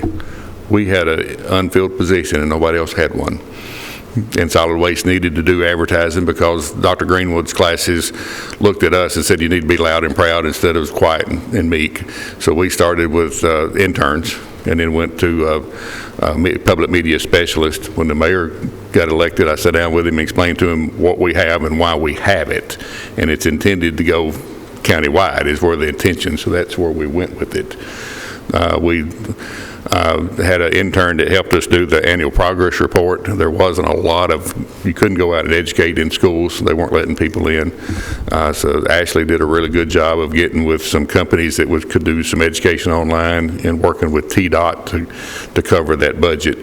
In the litter grant budget, it's $113,200 and $36,000 of it, somewhere in that neighborhood, has to be spent on education and can't be spent on anything else. So we probably didn't capture all of that this year, but the rest of it will be. I guess one of the things that I'm concerned about is with the landfill being such a forefront, issue that we're trying to resolve, there's going to be a lot of education that's going to go on with the citizens of Rutherford County. Everything from understanding tipping fees to hosting fees to, there's a lot of education that's going to need to happen. And I'm just curious if we're not at some point going to need a dedicated person to help message that, because, we've already seen with Ashley, we've got a large county that can keep her busy. So I'm just curious kind of if you've thought through that. And again, like I said, I know COVID disrupted everybody's normal course of business, but I just know we're not going to be able to communicate enough with citizens when we begin to make a change. In our RFI and RFP process, the very first request is for education. So that's the way it's set up. There's 10 different line items, and education is we felt needed to be first. And then we've got a few that that's presented to us already that's got some ideas on that. So that it may be, to answer your question, education may get done, but it may be by the private sector. Commissioner, also, since we've shifted the litter grant over to the Correctional Works Center, Ashley and of course now Megan, we pulled Megan away from IT, and she's working with Ashley, and between the two of them, they've been working on education. I think we had some money and they've come up with it's a program, Mac, I don't remember, but it's got those little fun characters that talk about waste, recycling, the 3 R's, etc. They actually put them in a flyer that went into CUDs, all of their billing statements that went out. They've been putting it all, because Megan's in charge of our Facebook, our Twitter, our website. They've been putting it all on there. So she does have an assistant. Haven't been able to get into the schools, but yeah, we anticipate between the RFI and moving forward, we've really got to step it up on education. That system is it's kind of a canned system, but it's customizable. So we bought a piece of the system to start with to get it going, and then there's more pieces that we can buy at a later date. It's intent right now, if you go in there on our website and you click the right buttons, which I'm not the person that asked to click those buttons, what goes where. If you've got like that water bottle and you want to know where it goes, you click on there and it'll tell you in our system where it goes. Nashville has a similar thing, and theirs is customized for their system. Theirs may be a different location for it. If you want to learn more, tomorrow evening at 5:30, come on. We will be meeting with another PIO applicant. And I think education is one of their big things. Mac, has that got all of yours? I believe so. That's all the budgets, yes, sir. Any questions for Mac on these? Which we've got an overall reduction. But before I ask about his transfer, I want to make sure no one in the committee has any more questions for him. If not, we'll add that to our consent agenda. And Mac, if you want to go ahead with your solid waste request. We need to do 2 budget amendments. The first one will be coming from the other waste collection budget. That's our Haley Road budget, recycling budget. We need to move some money, $14,000, to be able to pay our vendor for recycling plastic and glass. Both of those commodities have increased in the last few months. The second one is in our post-closure care, which is at our landfill, and to increase that line item by $14,000. We've had a major leachate outbreak and we've kept it contained, but to keep it contained, we have to continue to pump and haul and treat that. There are no objections. If you want to, let's see, do we want to separate these two? Separate it, this is a transfer. Okay. Okay, And it's coming out of the same budgets, just moving money from one line item to another. You've heard the request. I'll entertain a motion. Motion to approve.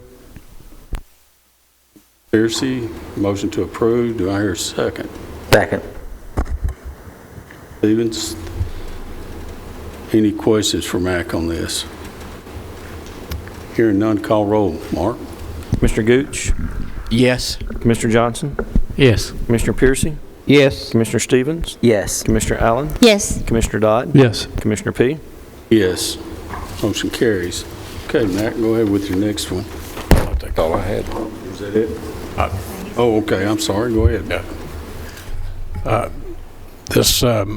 This request here comes from out of solid waste. Mr. Chairman, members of the committee, this is 100, let's see, the requested increase is 196, so amended appropriation be 256, 250, right? 196, 250. 196, 250 is the request tonight. And this is for engineering for the convenience centers, as Public Works had approved, working with Mr. Jay Bradley, and I don't remember the name of his company. Eli. Energy Land, something. Mr. Jay Bradley. Gotcha. And so we wanted to go in and look at all of our convenience centers, all 15 of them, about redoing them, sprucing them up, etc. We didn't know until just yesterday. But Mr. Chairman, members of the committee, we were waiting to see if we could use the tranche of money that's being sent to us from the U.S. Department of Treasury. And so this is the fact sheet of the coronavirus state and local fiscal recovery funds that will be delivered. We'll get half of that this week. Should be delivered to the trustee, deposited in his checking account, and then we'll get the rest of it in December or January of 22, the other half. So in the beginning, all it said when we were notified we were getting $64 million, it said that we could spend it on water systems, sewer systems, or broadband, and we didn't really have any 3 of those at this point. even though there's money come from the governor to spend on broadband in our rural areas, which is good, that we'll be able to take advantage of. But we needed more definition, and that's what all the congressmen that I had called and talked to, our two senators, they were working on it. Congressman Desjardins was working on it.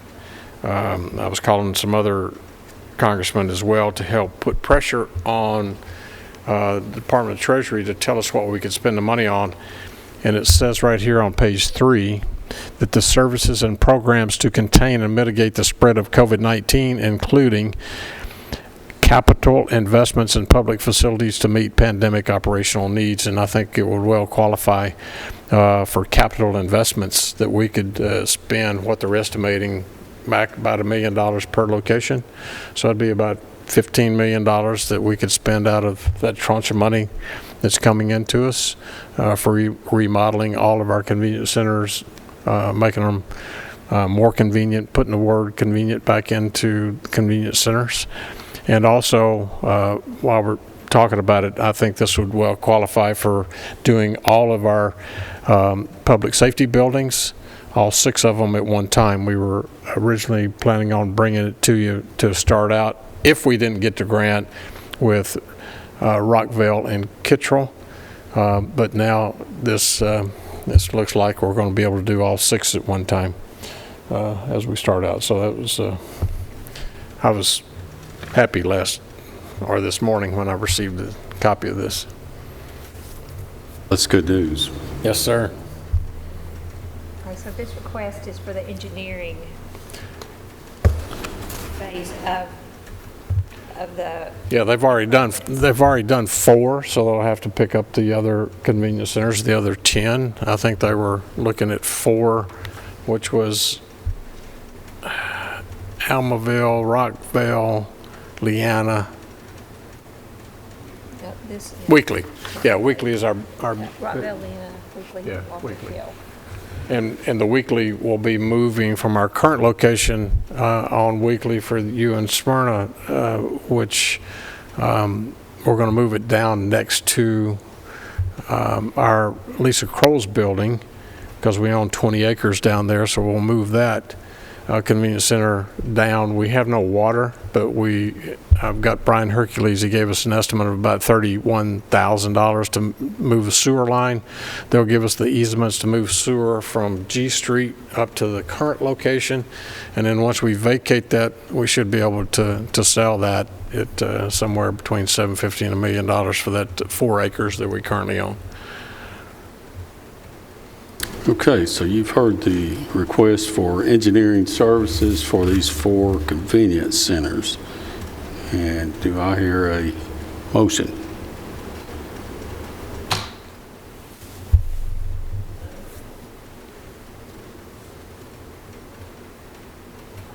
Or any discussion, any more questions?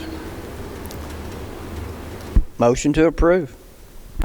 I have a motion to approve the engineering services for these 4 convenience centers. Do I hear a second?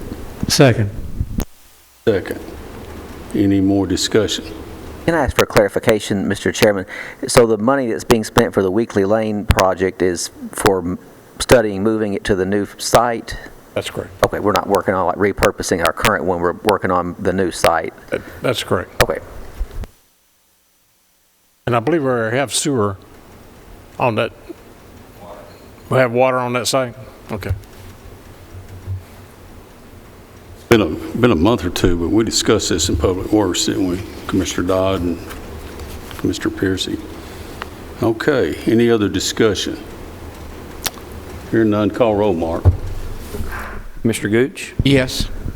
Commissioner Johnson? Yes. Commissioner Piercy? Yes. Commissioner Stevens? Yes. Commissioner Allen? Yes. Commissioner Dodd? Yes. Commissioner P? Yes. Okay, motion carries. Right. Now, I assume we're down to County Commission, is that correct? Yes. Yes, sir. My recommendation for the County Commission is $393,195. That's up slightly over last year, but you'll see the board and committee member fees have increased. Dues and membership, basically the same. We applied just a percentage just in case they go up. Yeah, we just threw a number in there, but mainly the number of meetings that have been, that's your increase, especially in public works, going through the RFI, the RFPs. There's been additional meetings. So that's what we were estimating. Those fees for the commission is my recommendation. Basically looking at a $1,000 increase over previous budget. Any questions for the mayor on the budget?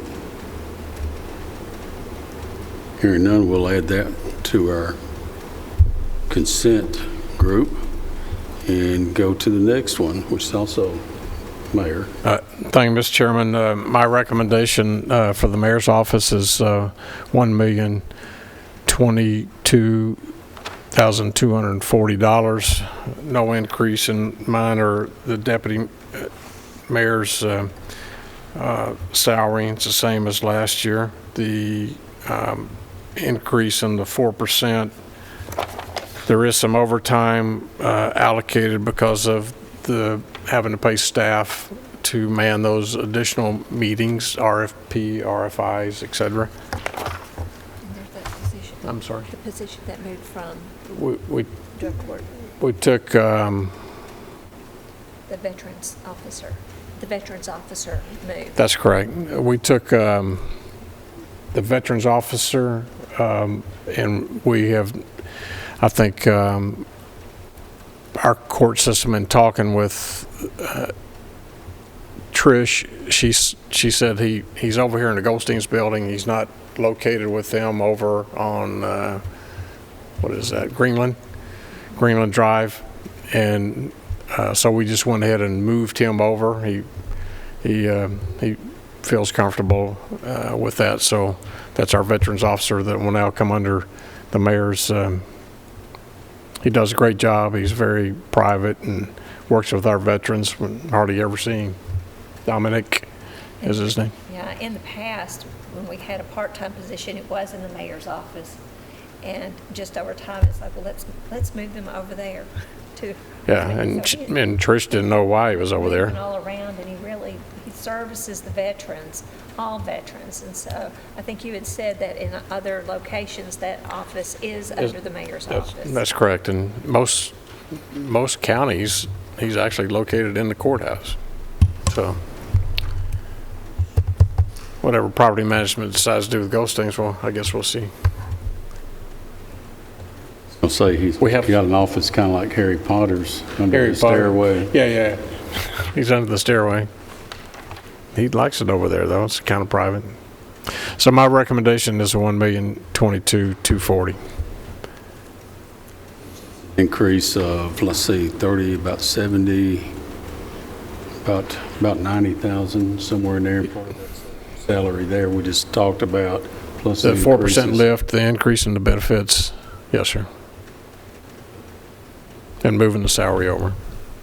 Mr. Chairman, so the other salaries and wages is where the veterans person was picked up. 189. And other contract services, 399. We already moved Megan. Megan was moved last year. Okay. I'm sorry. I interrupted.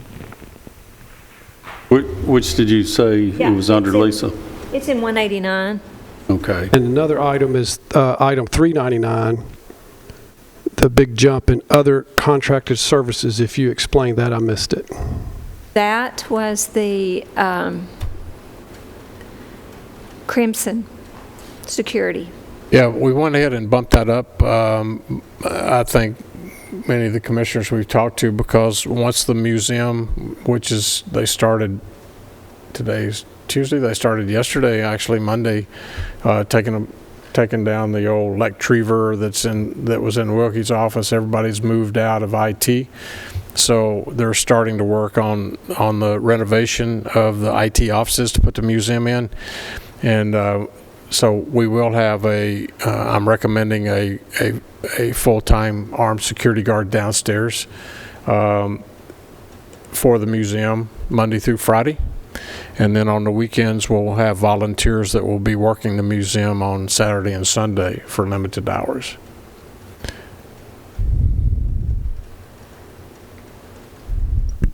Could you tell us about line 331?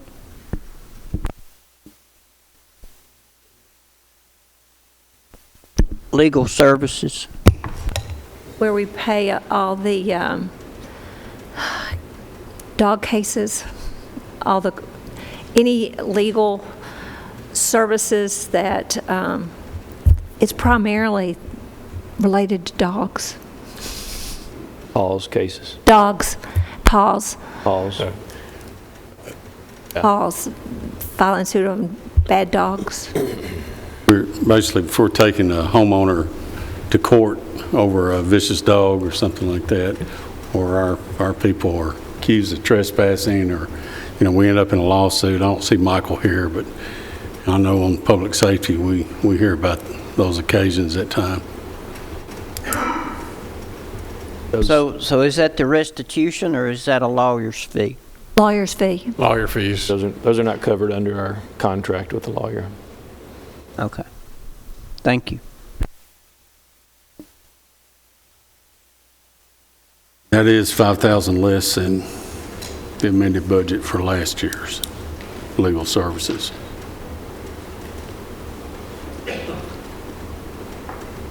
Anything else?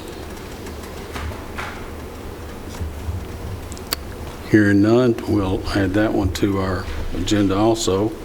And now I guess we're looking at environmental. Environmental, that's the telephone that is located for the environmental office that should be leaving. We thought about taking it out, but wasn't for sure. It's what we were talking about, making sure the phone gets turned off when that happens. So, this could be zero. He's currently in the Goldstein's building, and I believe he's just going to be the state, because of COVID, found out that they could, our soil scientists could actually work from home or work out of his car. And so there was no need for him to have a position here. And I think they're going to put in the kiosk, as was discussed earlier this morning, so there may be some slight phone line in there to hook the kiosk up with. But Cody's got to work on that to see how, there's got to be a server somewhere to put that on into the internet, right? Right.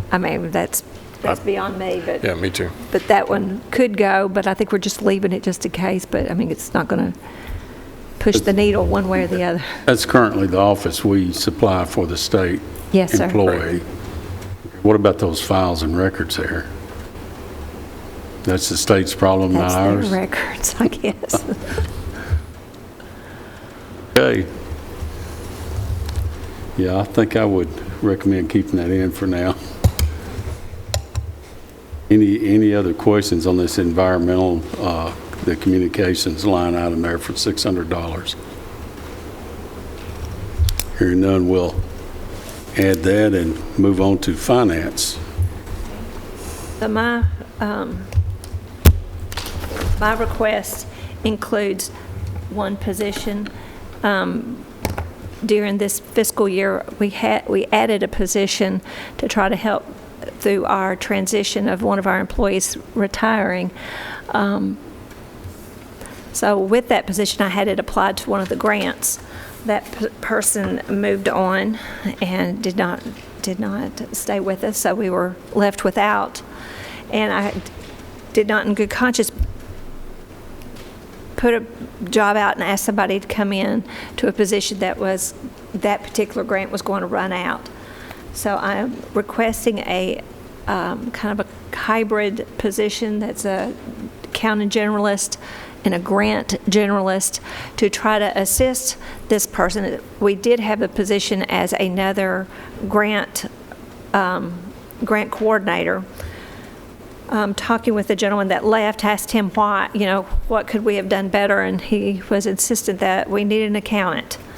He was fine with the grant writing and that, but the accounting piece of it was a struggle for him, which is why the idea of this dual purpose, with the thought that this person will be there and train to eventually be able to take this position and have somebody in EMA that you'll hear later. There is a person there that is doing, especially with all this COVID public assistance grants and all those that are coming in, figuring that person could assist both of those positions. So that is my request. Now, I will say when I get the position, I may scoot it into another grant to help get it paid for, but I just want to be able to have some continuity and some confidence that when the grants run out, that this long-term plan, my long-term 3 to 5 years will work. The other increase in my budget is audit services. That is, we're audited by the state of Tennessee. It is based on the census. It's 40 cents per person.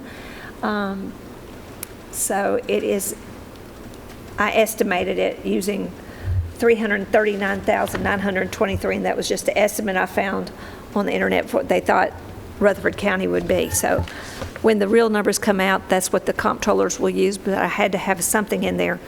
So when we get the bill next year, we'll have sufficient funds to pay for it. And other than that, those are my two items that I really didn't have a whole lot of, with that audit fee, I don't have a lot of control over that. And my numbers pretty much are consistent with the current year.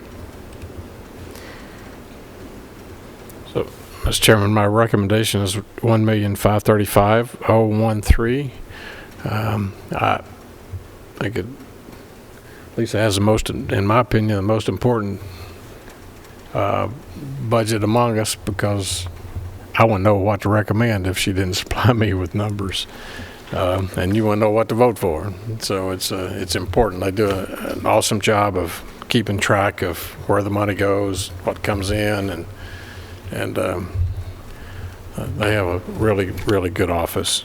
And this grant position, if it hadn't been for Reba, even though she's vacated, we've kept her. We would have been sunk. Well, yeah, I mean, we got that almost $9.9 million grant for rental assistance and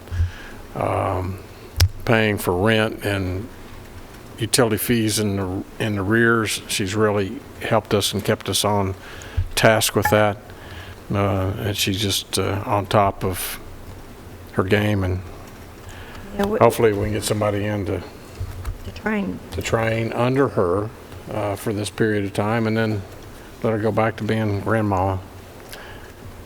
But that's my recommendation, Mr. Chairman.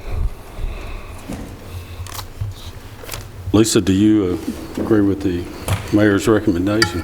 Yes, sir. I'm just going to remind you, and you'll see it in your book, 58804 was our coronavirus relief funds. That came in. That was our initial money. Like, here you go. Here's your money. $4,873,000 of that's come in, and then, as the mayor said, $9,999,000 in the rental assistance, and then we applied for the second part. That's over $7 million. No, we ain't got that yet. But we applied. We applied, and I think we're going to have somebody that can come in and assist us on that as well, with a lot of experience. Yes. Bringing a contract on that one. Okay. I need to hear from the committee. Are we happy with this budget, or any questions, or do we need to make any changes? Hearing none, we're going to add that one to our agenda. And I think that's got us wrapped up for the evening. And I want to end by saying I want to thank the committee for us being able to go forward in the way we have. I think it's going to make it a lot quicker. If you see any way we can improve, please let us know. Commissioner? I would just like to take this time to compliment Commissioner Dodd on finally getting a haircut, and looked like he got a comb to it too. So just wanted to compliment you, Commissioner Dodd. May I have the floor? No. Meeting can be adjourned now. We are adjourned.